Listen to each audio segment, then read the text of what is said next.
Why Sequence Capital was formed to help originate mortgages. Canadians and demand from Canadians continues to grow for housing and for access to financing. I know you asked your question so eloquently, and there's three pieces. I know I missed one. And then just people that are self-employed or have a different situation. Not only do we see the need for private lending, probably pioneers in the lending industry. We're really proud of the fact that we're still a family business and we treat everybody like family. Our service levels and our product and our pricing, I think we'll see our business grow as well. Hello, my name is Christine Perkins. I'm the Director of Business Development with Sequence Capital. Hi, I'm Richard Coleman, Director of Business Development Ontario at Sequence Capital. And today we have our leader and CEO, Arif Mulji. Thank you, Richard. Thank you, Christine. Thank you.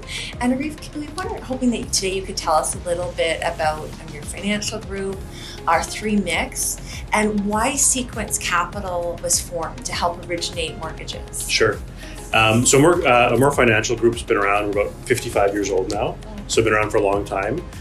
Started off as a family business. The family patriarch started, and his two sons are now the two managing directors.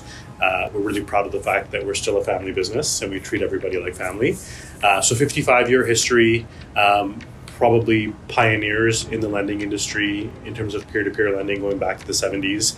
And then we started our funds, first fund in 1984, added the second fund in 2005, and then added our third fund in 2017. Those three funds, we have first what we call Amur Capital Conservative Income Fund. We started in 2005. We have the Amur Capital Income Fund, which we started in 1984. That's our largest fund. And then we have the Amur Capital High Yield Fund, which is our smallest fund that we started in 2017. The perspective on creating those three funds was really trying to make sure that we crowded out the risk reward curve. So we've got our conservative fund, which is largely first mortgages. We've got our income fund, which is about 70% second mortgages, 30% first mortgages, and then our high yield fund, which is almost exclusively smaller second mortgages. Okay. And how does Sequence come into that as far as being a new brand in the market, relatively new in the last 5 years or so? I know you asked your question so eloquently, and there's three pieces. I know I missed one, so thank you for reminding me. Sequence Capital, we started out largely with direct-to-consumer advertising. So a lot of our origination came through advertising that drove the end consumer to borrow from us. And what we found is probably in like 2018, 2019, 2020, more and more people were using brokers. And we've seen the usage of mortgage brokers grow and grow over the last 5 to 10 years. And so we thought it was an opportunity that we were missing, that we weren't really tapping into the broker referral network. So as you know, the brokers that you work with, they refer all the business to you. And we've seen that channel grow. So it was really another channel of opportunity for us that we were missing. That's been very fruitful for us so far. Wonderful. Thank you so much. Arif, where do you see growth in the private space in the next 5 years? And where do you see Sequence Capital's growth in the next 5 years? As we come to see, again, not only entering the broker channel, but also in private or alternative lending, we've seen that the banks have become more restrictive with what they're willing to approve. And yet needs of Canadians and demand from Canadians continues to grow for housing and for access to financing. So we're going to continue to see that grow. We've seen private lending, the segment, grow quite substantially over the last 10 years, and probably going to continue to see that grow as banks just become a little more restrictive in what they're prepared to lend against. So there's always going to be a space for private lending, not only from an approval standpoint, but also the needs are varied. You have people that are looking for investment opportunities, and so a private mortgage gives them the speed and efficiency of accessing capital. You have people that are new to Canada. We know immigration is going to continue to grow in Canada, so those are people that when they come to Canada need to have a need for a different source of financing. And then just people that are self-employed or have a different situation. Not only do we see the need for private lending to be strong today, but continue to grow as those segments continue to grow, in addition to those that just for whatever reason can't get financing from the bank or can't get the type of financing that they need from the bank. In terms of what that means for Sequence Capital, I'll compliment both of you and your teams. The feedback that we get from the broker community is that the service levels that you guys provide, the product and the pricing that we offer are amongst the best in the industry. And so hanging our collective hat on Sequence as a great provider of great service and a great product, we're going to see that grow. When we started Sequence Capital, and the thought was 2019, we launched in 2020.